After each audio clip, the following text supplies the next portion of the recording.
Percolate on a particular mix of odd and inspiring news headlines in Wendy's Coffee House. Newsmakers with a penchant for the unknown, unexplained, and unusual share their experiences with UFOs, ghost encounters, near-death experiences, and more for your own unique blend of Wendy's Coffee House Curious. I'm still that intro. I'm still amused. Hi there, I'm Wendy, and this is Wendy's Coffee House. Got your coffee, got your tea, whatever it is. Early morning wake-up call. I am so thrilled that you're here, okay? Because there's a lot of stuff going on, and this is our chance to talk about all the stuff that kind of misses the headlines, but it's really interesting. One of the things that's in the news, let's do the show first. Okay, my guest today, Children of Roswell author Tom Carey. This will be fascinating. This follows up on the story of the Roswell incident and what happened for, 7 decades now, to the children, the grandchildren, the other people who had to live through this thing that was supposed to not have happened, and what it did to their lives. And if you're looking for something that has a happy ending, some of these folks know it was, this happened to them, they lived it, and for them it wasn't a big hoax, a big mystery, a big ruse. It was, in some cases, tragic. So Tom Carey is going to talk about that, and he's got a wonderful background. We'll talk about that later. But the headlines, the stuff that kind of misses, the top billing, but is fascinating. Did you know Muhammad Ali was an extreme, a very dedicated UFO fan? Because he said in his lifetime that he had at least 16 encounters or sightings of some sort. And so he was incredibly curious, and he wasn't. He was legit. He had every ounce of, I guess, sincerity in what he saw and what he believed. And so that's one of the little fascinating side notes on the Ali story coming up. And there's an author who went in. He said, there's many sightings, and the depth of content of the sightings that he had was worth a paragraph. A chapter was worth more than a paragraph, which is all I can do here because that's all I've got time for. But that one is worth investigating. So if you have a chance to check up on some of his sightings, one which I thought was interesting because there's a coincidental sighting in the news here recently, was a mothership. He said the thing was huge, and that's what he thought. And he thought that they're being a part of for our whole, they're being in our atmosphere, they're being right around us, and we may or may not see them, is something that should be investigated. That needs to be a little bit more open on what's going on with this. So that's why the cool thing about the Children of Roswell takes us back into what happened, and who or what might be behind this is still a question of why it's being kept so hush-hush. But with more disclosure coming up just all over the world, these stories are coming out, and people are feeling more comfortable talking about them, too. So with that, there's another sighting. This was a UFO, the size of a football stadium in New York. And this just happened, got the MUFON files, May 13th, so it's recent. They said 2:30 a.m. or so, and they said if he hadn't looked up, this thing would have buzzed right by, and they never would have known. But they were at... and I'm not sure exactly. I have to get the MapQuest thing out. Saranac Lake said it went over, and it's about the size of a football stadium. And what happened was they were sitting around, they'd seen a concert, talking afterwards, listened to a band play. And he said he saw it slowly, and it looked like something out of Doctor Who or Star Wars. And he stared at it. He was like 15 seconds. He was just kind of dumbstruck. Couldn't say anything, just mesmerized. People wonder why there are no pictures, no photos when this happens. It's because it's mind-blowing. These things aren't supposed to exist. So when you see something, especially the size of a football field coming your direction, it's like the shock of that encounter for most people is just, okay, what? It takes your brain just a little bit to process that this is happening. So that's what happened. So it moved about 500 feet is the estimate overhead. And so he said it was a really beautiful blue color. And it was like thick circles, smaller ones around the edges, and it looked spherical like a glass planet. And he said what he thought were like hundreds of observation windows. He said he told his friends to look up because he thought, I need to point this out because I'm standing here going, duh, and looking at it. And then it just completely silently moved over the whole group. And so one of the friends said that it looked like a shuttle. And there were 3 bright lights visible on the backside. He said if he hadn't looked up, this thing would have been gone because it made absolutely no noise, and it was just incredible. He said it was like having a complete football stadium pass right over your head, slowly and silently, and then gone. And then you tell people, and they say, yeah, right. It's always nice when you have confirmation and have people around experiencing the same. I think they call it a mass hallucination. That's what they usually come up with. Oh, yeah, that was a mass hallucination. Okay, fine. Thank you. I know what I saw. And that is, once you have this experience, it just changes your whole perception, your whole concept, your way of thinking about our reality. So if you haven't had one yet, it'll if you do experience it, it'll just totally blow your mind. And on that mind-blowing thing, Elon Musk has provided some details of his mind-blowing mission to Mars. He's so excited about this. He's like, and the thing is, he's not giving details because he said, I want to give more details out, and I really, really want to tell you what's going to happen, but no, I'm going to have my own press release, press conference, big event in September. Okay? It's going to be mind-blowing. This is his quote, mind-blowing. It's going to be really great. So we're looking forward to that. It includes details about the Mars Colonial Transporter. Okay? So that's worth looking forward to in September. The little last news note here before we get into, we're going to do our guest Tom Carey coming up with the children of Roswell. It's nice to know that cowboys still exist. Real cowboy heroes are out there. This happened in Oregon. Apparently the guy, he's a professional cowboy. On his way to California, stopped into the shopping center, was going to get some dog food.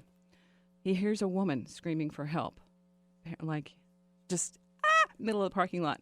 He grabs his rope, goes over, lassos the suspect, and gets him. The guy was apparently like a purse snatching robbery, and he in the middle of the he got on the horse, went over there, lassoed the guy, and the guy stayed tied up until they took him away.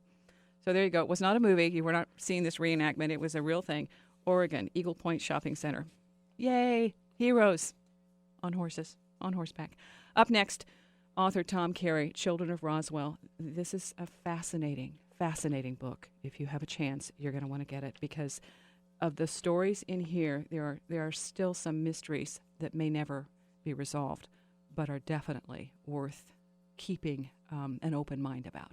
So up next, we're going to talk with Tom Carey, author of The Children of Roswell, here on 103.7 FM, I got to get it right, and 710 AM, KCMO Talk Radio.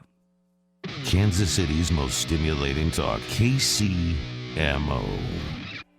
Lights flickering, feeling an occasional draft. Afraid to go to the basement because it smells too ghastly. Let Eric's Energy do a whole house energy assessment to locate the energy draining skeletons in your closet.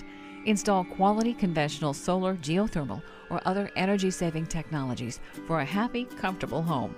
Call 816-537-5100 or visit us at ericsenergy.com. ERICSENERGY.com. That's ericsenergy.com. Give a gift that helps feed a city. The Giving Grove helps communities grow, harvest, and share healthy food by planting fruit trees, nuts, and berries at local Kansas City schools, churches, and in low-income, underserved neighborhoods. To date, the Giving Grove has planted nearly 1,500 fruit and nut trees, which will provide over 180 tons of fresh food each year over the life of these trees. You can help by planting a tree. A donation of $50 pays for the tree, supplies, and community education needed for caring of the trees. Visit givinggrove.org to donate your tree. When a nightlight speaks and only you can understand it, do you listen? Or pretend that your imagination is merely playing tricks? Talking to Nightlights is a revitalizing spiritual guide that follows a woman's inspirational journey to learn the power that can be harnessed by losing fear and suspending disbelief. Available now on Kindle and paperback at Amazon.com. Stop being drained by energy vampires. A full energy audit from Eric's Energy will expose the pesky problems plaguing your home. Weatherization, insulation, and other energy-saving technologies installed by experienced, reliable technicians will drive a stake through the heart of what's tormenting you. Call 816-537-5100 or visit us at ericsenergy.com. ERICSENERGY.com. ericsenergy.com. Garlic optional. Hi, it's Wendy. Up next on The Coffee House, we're going to focus on Spooky, the Haunted House Diaries with William Hall. 5 decades of paranormal. Includes a story about a grandson who plays with an invisible but very real friend. Notes from old friends who say they didn't deliver them. William Hall joins us, The Haunted House Diaries, Saturday, 6 a.m., or you can follow along on the podcast and check it out on the blog, wendyscoffeehouse.com. Wendy's Coffee House on KCMO. At New Horizon Ranch, we believe that every child is capable of greatness. Over the last 10 years, unique programs, dedicated volunteers, and horse partners have helped children and adults of all ages improve physical strength, relational, and cognitive skills. Sometimes it's reading to our miniature horses, and sometimes it's riding. But it's always therapeutic and educational. Learn more about what we do and how you can get involved at newhorizonranch.org. Looking for more content like today's show, unusual, offbeat, unexplained? Follow Conscious Living with daily webcasts at 9 p.m. Central. You'll find the link on the sidebar at wendyscoffeehouse.com. Conscious Living, shows like Artie Six Killer Clark, Encounters with UFO and ETs in Mesoamerica, Eben Alexander, Near-Death Experiencer, Penny Kelly, What the Little Man in Robes Told Her About Our Future. That's Conscious Living, the link on the sidebar at wendyscoffeehouse.com. You can also follow the podcast for this show. It's all there. Adventures for the Curious, wendyscoffeehouse.com. Unchain, unwind at Rico's for lunch. Enjoy classic, tasteful Italian cuisine in a unique hideaway at the southeast quarter of College and Quivira. Ask about our daily lunch specials or enjoy a wood-fired pizza with a specialty salad. Our delicious lunch menu is complemented by a global wine selection, including 25 varietals served by the glass. Full menu featured at ricoskc.com. Join us for lunch weekdays at Rico's. Kansas City's severe weather radio station, KCMO.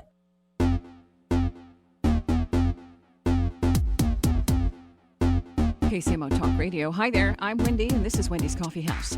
My guest today, Tom Carey, author, The Children of Roswell.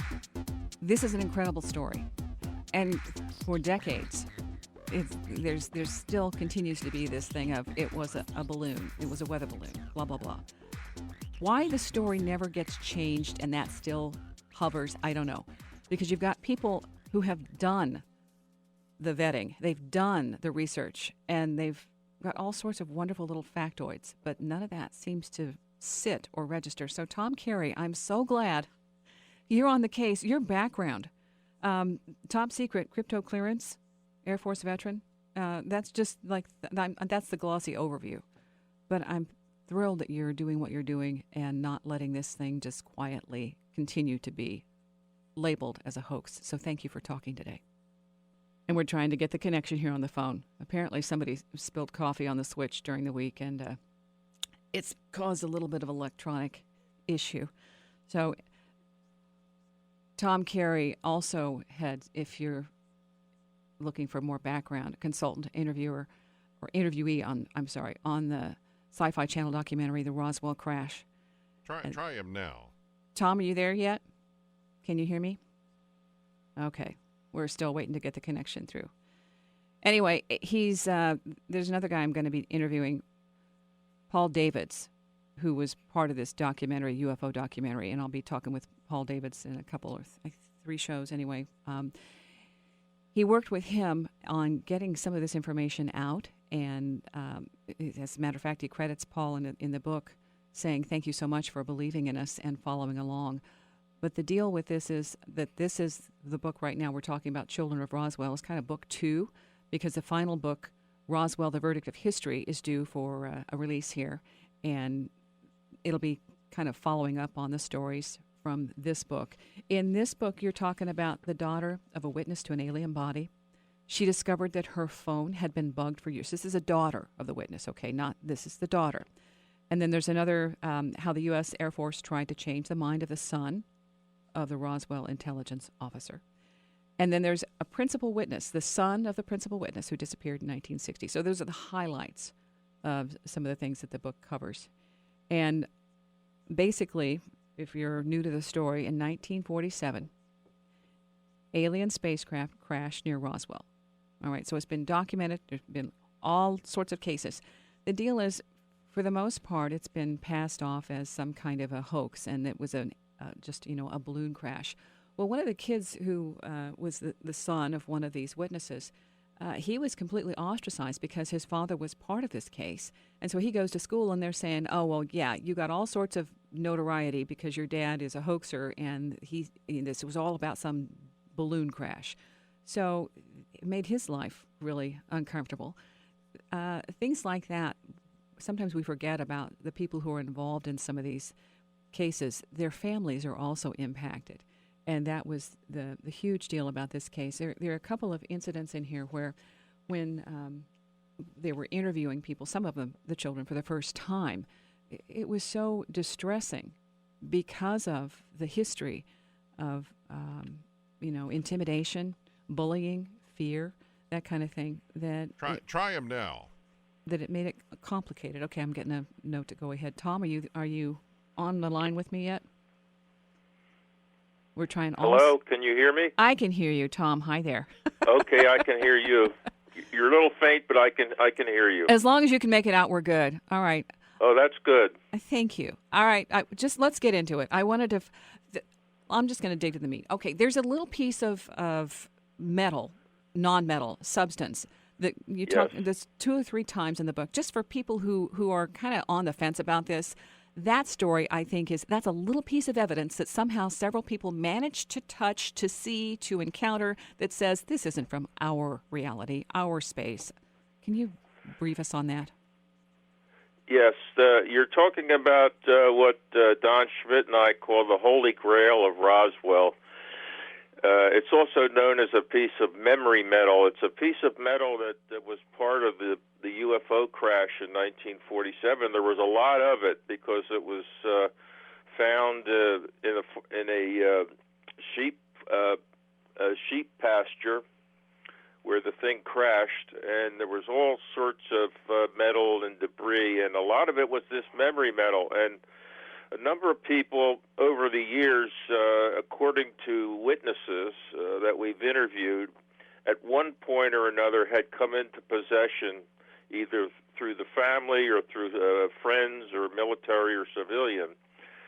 And we talk about that in the book, about the people who actually handled this metal. It was very, very thin, like a very thin piece of aluminum, almost like that foil you wrap a candy bar in, or a cigarette pack of cigarettes, something that thin, but was very stiff when it was sort of lying on a table. It was very stiff, but you could pick it up, and then you could wad it up into your hand, and it would feel like you had nothing in your hand. And when you open your hand, it would unfurl itself and sort of just float there in the air and very slowly float to the ground or a table or whatever it was you had it on without a crease. And the thing was that you couldn't cut it, you couldn't scratch it, you couldn't burn it, you couldn't do anything to it. And this was something that we are searching for. We've been searching for it for many years because, you can come out, you can have a little piece of metal, say, oh, this was from a flying saucer. Then you would send it away to be analyzed, and you never hear about it again. But this piece of memory metal, you can, looking at it, crunching it up in your hand and letting it go, and it had properties that you would see immediately. We still don't have anything like that. And so that would go a long way to proving the accuracy of our conclusion regarding this case, because you would say, oh, my goodness, we don't have anything like that. We still don't. We've tried to back engineer it. We came up with something called nitinol, that's spelled Nitinol, that was released to the world in 1962, and It's our government's attempt at re-engineering or back-engineering this memory metal. It was done at the Battelle Institute in Columbus, Ohio, under contract to Wright-Patterson Air Force Base in Dayton, Ohio, starting in 1948. But this memory metal, it has been described to us. As a matter of fact, Wendy, I interviewed a new witness yesterday who, she had an uncle who worked at Wright-Patterson. He was a engineer.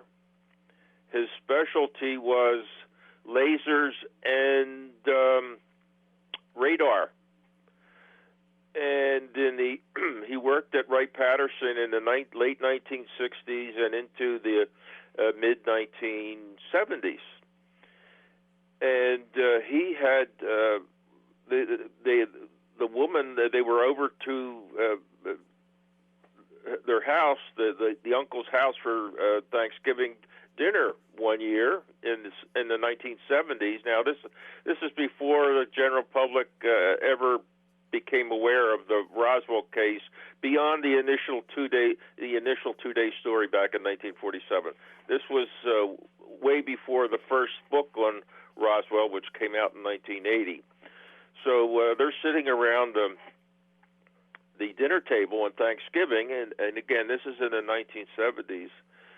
And the uncle, he reaches in his pocket and pulls out a piece of this, we call it memory metal. He says, "Here, take a look at this. What do you make out of this? I'm working on it at the base." And they were all dumbfounded because of its properties. And they passed it around the table. And he never did tell them that where it ultimately came from, other than he was working on it at Wright-Patterson. So the woman I interviewed yesterday, she said, "Well, I looked at it. I said, oh my goodness, this is interesting." And after handling it and giving it a try, and wadding it up and letting it fall out, she put it out of her mind for years. Well, she emailed me this week, and I interviewed her yesterday, and she said, she never had any more thought about it until someone had, a friend of hers had sent her our book, The Children of Roswell, which came out in February, and she read the book and she started crying because in it, as you mentioned a few minutes ago, Wendy, there's a couple stories about people having this memory metal. And she started crying, and she read the entire book, and it's like 4 a.m. in the morning. She went in, she woke up her husband. She had to tell him that this is what we were handling many years ago at her uncle's. She had read it, and she had like an epiphany. Oh my goodness, this is what we were handling ourselves. That's so fabulous. I interviewed her yesterday. Okay, hold on. We're going to take a break and come back with that because this is, like the smoking gun, okay? You're listening to Tom Carey, author of The Children of Roswell. Fascinating story, incredible book, detailed information on what these folks went through, all right? So this is Wendy's Coffee House. Stick around. We'll come up with more information on what happened behind the scene of that infamous incident in Roswell, New Mexico in 1947. You're listening to 103.7 FM, 710 AM KCMO Talk Radio, Wendy's Coffee House. If you miss any of this, remember to listen to the podcast. You can download that at wendyscoffeehouse.com. All right? More coming up.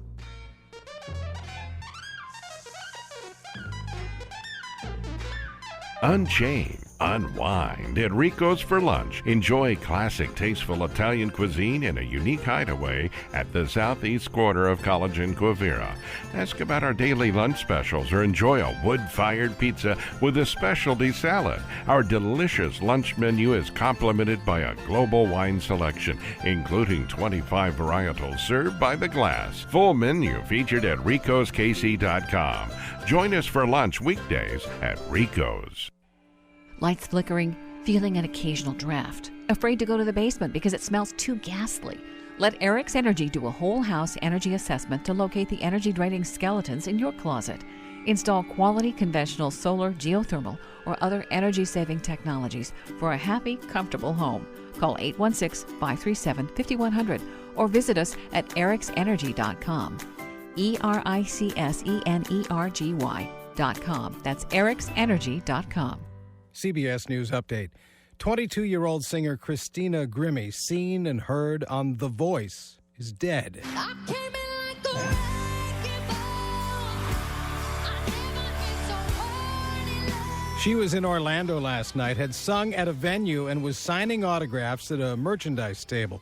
A man with a gun opened fire. Police spokeswoman Wanda Miglio. This is tragic for anyone to hear something that, especially where she's here performing, and to know that a crazy fan or whoever this person is came up to her and wanted to do harm. Christina Grimmie's brother tackled the suspect who shot and killed himself. WKMG TV's Jennifer Ortega. We don't know who this man was. You know, they're not releasing his name. They're not releasing a motive. All they really can tell us right now is that 2 guns, he went up to her, shot her, and then shot himself. And, you know, he's dead as well. CBS News Update. I'm Dave Barrett. KCMO weather from KCTV5. It's a muggy start to your Saturday, and it's going to be a hot, sunny finish. High temperature today, 92 degrees with sunshine. 72 overnight with mostly clear skies. More sunshine for Sunday. Hot again and with a high of 92. I'm KCTV5 meteorologist Jesse Hawila.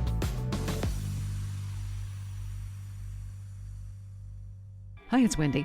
Up next on The Coffee House, we're going to focus on Spooky, the Haunted House Diaries with William Hall.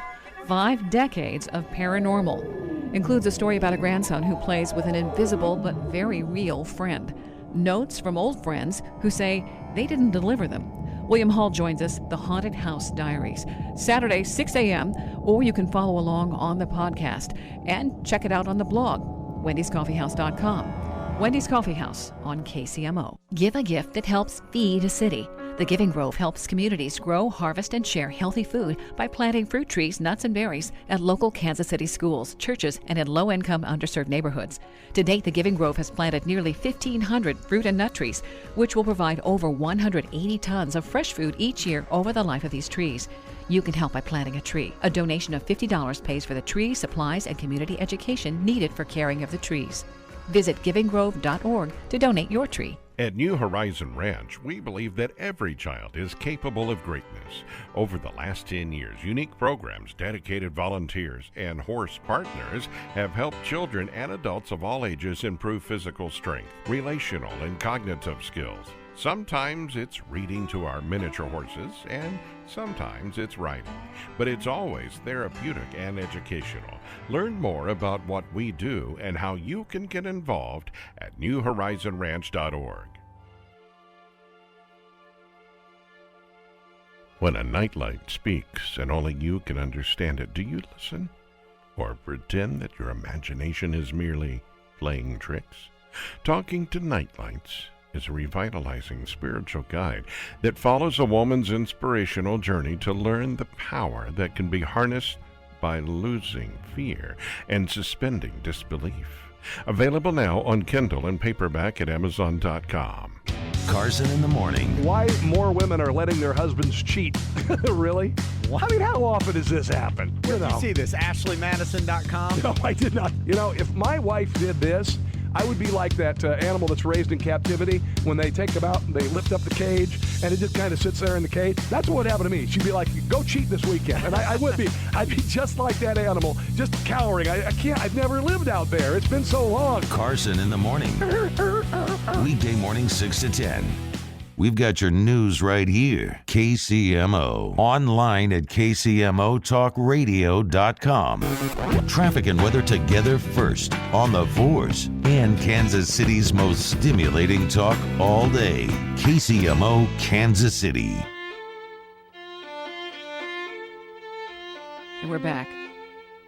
The children of Roswell, that's the topic. Tom Carey, my guest today. Memory metal. That's what we left off with. This thing, that's what when I'm reading this stuff over, I'm thinking, this is the most amazing piece of proof. And of course it wouldn't be available now because you get that and you blow the cover off the whole thing. So if you're wanting to do some more research on this, Tom is also the co-author of Witness to Roswell and Inside the Real Area 51. He's been doing his homework on this. And when you were brought into this case, what did you think about it from the beginning, from your perspective? Well, Wendy, I sort of brought myself into the case. When I read the first book about the Roswell case, it's called The Roswell Incident in 1980. You know, I had been mildly interested in UFOs since I was a kid.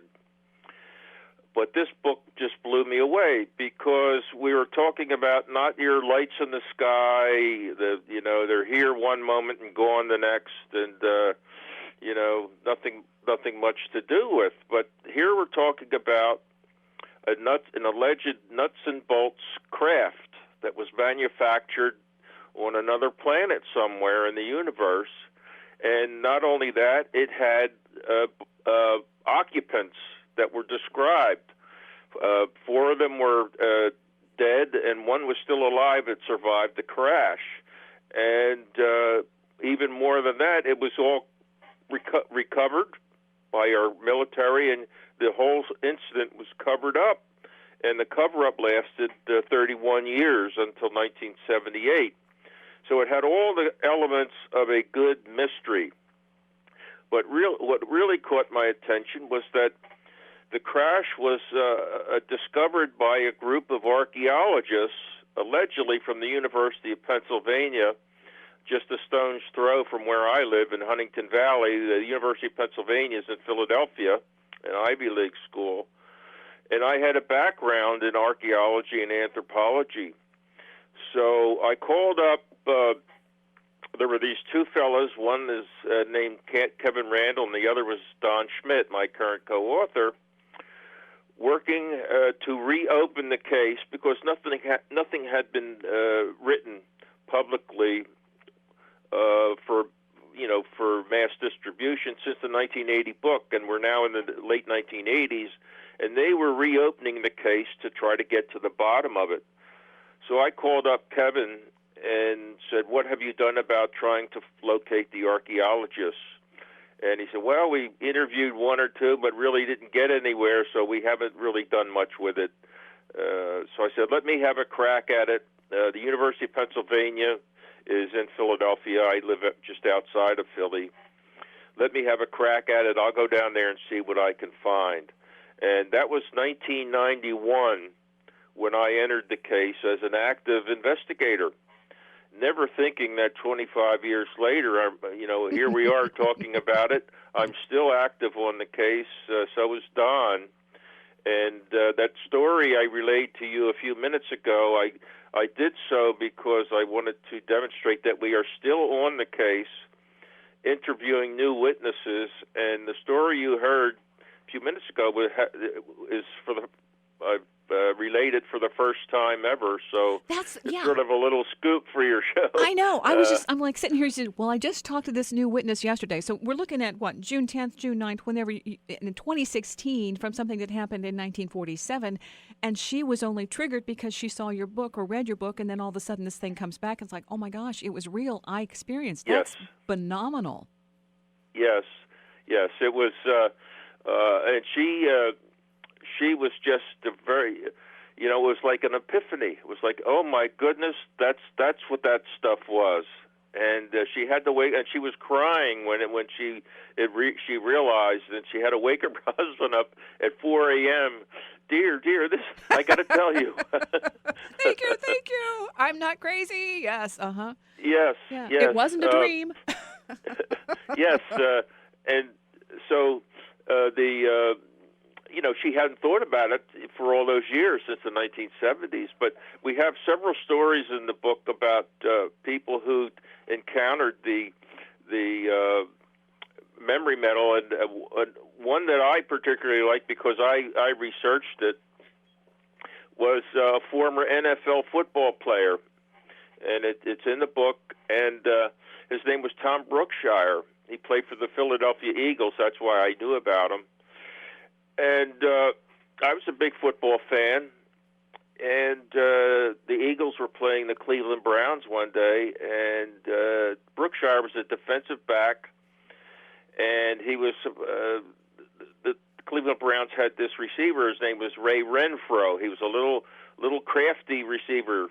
Had a lot of moves, and I just remembered one play where Renfro broke right, and Brookshire, who was covering him, broke left, and it resulted in a touchdown for the Cleveland Browns. So when I found out that Brookshire was from Roswell, this is now 2008, I called him up, and I got his answering machine. And by this time, he was living in New Jersey, and I called him up, and I said, I got to leave a message where he's going to call me back. He's got to call me back. So I said, hello, Mr. Brookshire. My name is Tom Carey, and I was a big fan of yours when you played for the Eagles. You were a great defensive back. You could cover most any receiver. You're very, very good, except you couldn't cover this one fellow named Ray Renfro. Ouch. And so I said, thank you, please call me back.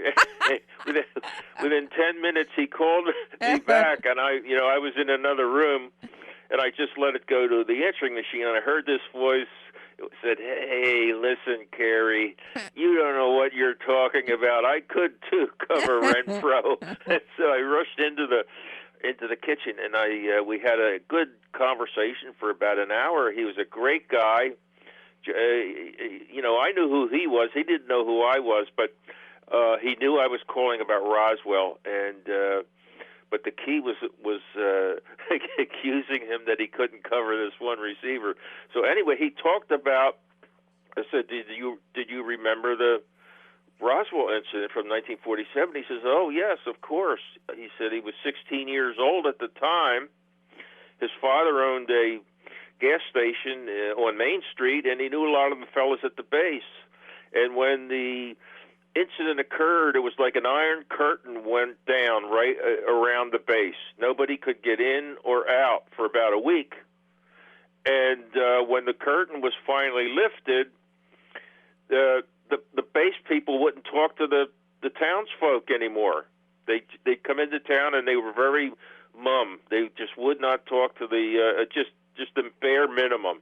He said it was never the same after that between the base and the town. But he did have one first-hand witness with the memory medal. Some of his friends from the high schools came over one day because Tom used to help his father out pumping gas at the gas station. They said, "Hey, Tom, have you seen what Roy Tyner has?" Roy Tyner was a welder in town. He had his own shop. "No, I didn't see it." "Well, what has he got?" "He's got this strange piece of metal. You've never seen anything like this." And he said, "Well, let's go over. I want to see what Roy's got." So they went over to Roy's welding shop. They go in there, and Roy, who's welding away there, he turns off his torch and pulls up his mask. He says, "What do you guys want?" "We want to see that piece of metal you got." "Nah, get out of here. I'm busy." "Well, we're not leaving until you show us." So he goes over to his desk. He reaches in a drawer and pulls out something that he wads up in his hand. Goes back over to the boys, and he holds out his arm shoulder length, his right arm shoulder length with his fist clenched. He opens up his fist, and out floats this piece of metal. It's unfurling itself as it's just floating there in the air. Why isn't it falling to the ground? It's just floating there. The boys are dumbfounded. "Do that again, Roy." So he grabs the piece, wads it up again, opens up his hand. There it is, just floating away there. They've never seen anything like this. And Tom says, "Where did you get that? Where did you get it?" He says, "Well, some friend of mine was up north a few days ago. He picked it up at a flying saucer crash. Now get out of here." Oh. So that was the extent of it. But it stayed with Tom for the rest of his life. Absolutely. I had planned to re-interview him with a videotaped interview, but he died. He died in 2010 with gallbladder cancer. No one knew he was sick. Nobody knew he was sick. It was less than 6 months from diagnosis to his death. Wow. And he was a beloved sports figure in Philadelphia. We'll come back. And he was from Roswell, and he was just a great guy. Tom, hold on a second. So that story's in the book. I want to, chapter 12. Chapter 12. Hold on.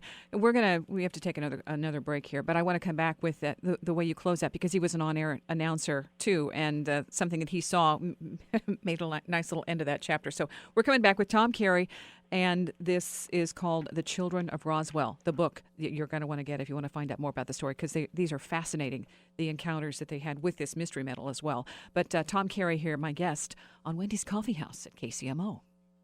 Carson in the morning. Sometimes abstinence is the way to go. There's a warning for you. Don't go to a party where there's women. Yes. Just stay away from women. That'd be such a good time in college. It's exactly how I envisioned it. Jared, I like that Whitesnake poster. Yeah. Did you get that from your dad? I bought it on eBay.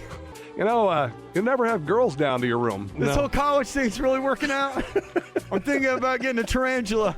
That'll really drive the chicks wild. Carson in the morning, weekday morning 6 to 10. Looking for more content like today's show? Unusual, offbeat, unexplained? Follow Conscious Living with daily webcasts at 9 p.m. Central. You'll find the link on the sidebar at wendyscoffeehouse.com. Conscious Living, shows like Artie Six Killer Clark, Encounters with UFO and ETs in Mesoamerica, Eben Alexander, Near-Death Experiencer, Penny Kelly, What the Little Man in Robes Told Her About Our Future. That's Conscious Living, the link on the sidebar at wendyscoffeehouse.com. You can also follow the podcast for this show. It's all there. Adventures for the Curious, wendyscoffeehouse.com. Stop being drained by energy vampires. A full energy audit from Eric's Energy will expose the pesky problems plaguing your home. Weatherization, insulation, and other energy-saving technologies installed by experienced, reliable technicians will drive a stake through the heart of what's tormenting you. Call 816-537-5100 or visit us at ericsenergy.com. ERICSENERGY.com. ericsenergy.com. Garlic optional. Unchain, unwind at Rico's for lunch. Enjoy classic, tasteful Italian cuisine in a unique hideaway at the southeast quarter of College and Quivira. Ask about our daily lunch specials or enjoy a wood-fired pizza with a specialty salad. Our delicious lunch menu is complemented by a global wine selection, including 25 varietals served by the glass. Full menu featured at ricoskc.com. Join us for lunch weekdays at Rico's. Lights flickering, feeling an occasional draft. Afraid to go to the basement because it smells too ghastly. Let Eric's Energy do a whole house energy assessment to locate the energy draining skeletons in your closet. Install quality conventional solar, geothermal, or other energy saving technologies for a happy, comfortable home. Call 816-537-5100 or visit us at ericsenergy.com. ERICSENERGY.com. That's ericsenergy.com. At New Horizon Ranch, we believe that every child is capable of greatness. Over the last 10 years, unique programs, dedicated volunteers, and horse partners have helped children and adults of all ages improve physical strength, relational, and cognitive skills. Sometimes it's reading to our miniature horses, and sometimes it's riding. But it's always therapeutic and educational. Learn more about what we do and how you can get involved at newhorizonranch.org. When a nightlight speaks and only you can understand it, do you listen? Or pretend that your imagination is merely playing tricks? Talking to Nightlights is a revitalizing spiritual guide that follows a woman's inspirational journey to learn the power that can be harnessed by losing fear and suspending disbelief. Available now on Kindle and paperback at Amazon.com. Carson in the morning. He's finally saying to Hillary Clinton the things that Americans would like to say to that wretched, awful woman, okay? I think you're in a little bit of a bubble here. I just saw a national poll. Only 97% of people think she's evil. Carson in the morning, weekday morning 6 to 10. We've got your news right here. KCMO. Online at KCMOtalkradio.com. KCMO. We've got you covered when you need it most. News, weather, and traffic on the fours on Kansas City's most stimulating talk. KCMO. Wendy's Coffee House. My guest, Tom Carey, author of The Children of Roswell. We were talking about Tom Brookshire, who's... No. I got the name wrong. Yeah, I did. Tom Brookshire. Get my Toms correct. Yes. Yeah. And he was a broadcaster, too. And so at the end of your chapter... Absolutely. Tom, he broke his leg in 1961. That ended his career. But he became the NFL's... one half of the NFL's most popular broadcast team with Pat Summerall in the 1970s. Then starting in the 1980s, and that's how most people know him, is from his broadcasting.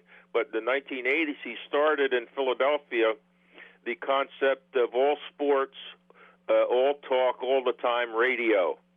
And it's still with us in Philly. His old show is still the most popular one on the most popular sports talk radio show in Philadelphia. I should mention, Wendy, that the Roswell incident involved the military base at Roswell was the 509th Bomb Group. Now, this was the group that ended World War II by dropping 2 atomic bombs on Japan. After the war, they redeployed to Roswell. And the group is still in existence today. It's called the 509th Bomb Wing, and it's been housed at Whiteman Air Force Base near Kansas City for years. Now, I don't know. I would suspect that the members of the 509th Bomb Wing today are unaware of their group's activities back in 1947 in the Roswell incident. Wow. Now, I don't know if you're in Kansas City, Missouri, or Kansas, but the bomb group, the 509th, is located in Missouri near Kansas City at Whiteman Air Force Base. They're actually in a town I can't pronounce, so I won't even try. But That's okay. That's okay. I have to move on because we're running out of time. The other one I wanted to get to was Frank Kaufman, and he's like the red herring. Yes. Oh. Frank Kaufman was ultimately exposed as a combination disinformation and hoaxer, and he came forward with all these stories about Roswell, that he was an insider, he was involved in the recovery, he was part of this elite team called the Nine. And I remember when I first met him, I said, "There's something wrong here with this fellow. I just don't. He's too glib. He doesn't look anything. He doesn't behave anything like I thought a high-ranking officer would, which he claimed to have been." And on his deathbed, we got him to confess that it was he was not telling. He would just made up the stories. And but he had been stationed at Roswell during the war in personnel, so he knew the whole base. He knew the way things were on the base. He knew people, so it makes it very difficult for us to separate fact from fiction in those sorts of instances where the person has actually been there, but he didn't do what he said he did. And so on his deathbed, we said, "Frank, why did you do it?" He says, "Well, I just, I wanted to become involved, but the story got out of hand, and everybody started believing it, and he couldn't backtrack. So he got caught in a web of lies." And it's in our book. We have some pictures of Frank, and we tell Frank's story in The Children of Roswell, and it took us a while to break him. Not that we're physical or anything, but we just concluded and we confronted him and said, "Frank, why did you do this?" And then you got corroboration with all that in the desk with finding the envelope. Yes, he had. After he died, we had access to his office at home via his wife Juanita, and we saw stacks of old paper with carbon. Remember before they used to have paper with carbon, and he had these 2 old Underwood typewriters that he typed up the phony military memos, and it was all there. And he had cut and paste. It was a cut and paste jobs and all that sort of stuff, and he got everybody excited when he said, "Oh, I'm going to take you all to the crash site," and we all went out there, and it was way out in the boondocks, and it was so difficult to get to. We said, "Oh my goodness, how can this be the crash site? How could the military have gotten out here with all the trucks? Because it's so difficult to get to." So we started wondering at that point, this is not adding up, and it took us a couple of years, and at least we did expose him, and he wasn't the first. Yeah. But it's something that you have to be on the case for a while to put things together to determine what is legitimate information being given to you and what is not. Well, and like I said, I've been on the case for 25 years now, and Don Schmidt a little longer. But Frank, the story of Frank Kaufman is in our book. Other people like the sheriff of Roswell, of Chavez County in Roswell, the incident destroyed him, and we have his story in there. His daughter, right? I'm sorry? Does he have a child? Was the daughter? Yes, he had two daughters, Phyllis and Elizabeth, and we actually got the story from the sheriff's grandchildren. A woman named Barbara Duggar, who was a granddaughter, and a grandson named George Jr. And we have their stories in the book. Why did the Roswell incident destroy this family? Mm-hmm. And it's remarkable what they did to George Wilcox and threatening him. And his wife Inez believed that the Air Force actually did something physically or mentally to him, and he had an early onset of Alzheimer's. And his wife believed to her dying day that the Air Force caused it. And it's a remarkable story. Yeah. And a lot of people were threatened, Wendy, with their lives and the lives of their families. The psychological stuff, yeah. This is intense, and we're out of time. We got a little hit here from our music. That's a little. Leave you with the little sound audio. It's an earworm, all right? So if you don't know what the song is, if you can't figure it out, go on wendyscoffeehouse.com. You're going to find that. You're going to find out more. Get the book Children of Roswell, Tom Carey. And then the next one coming out, I'm sure you're going to include this new witness, because this is it's dynamite. Absolutely. Dynamite. Thank you. Thank you for talking with me today, Tom. And we'll be talking with you again. My pleasure.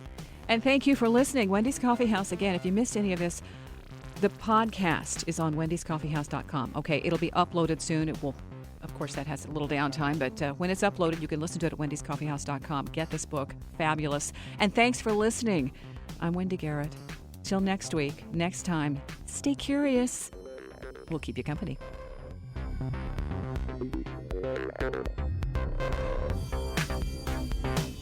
Hi, it's Wendy. Up next on The Coffee House, we're going to focus on Spooky, the Haunted House Diaries with William Hall. 5 decades of paranormal. Includes a story about a grandson who plays with an invisible but very real friend. Notes from old friends who say they didn't deliver them. William Hall joins us, The Haunted House Diaries, Saturday, 6 a.m., or you can follow along on the podcast and check it out on the blog, wendyscoffeehouse.com. Wendy's Coffee House on KCMO.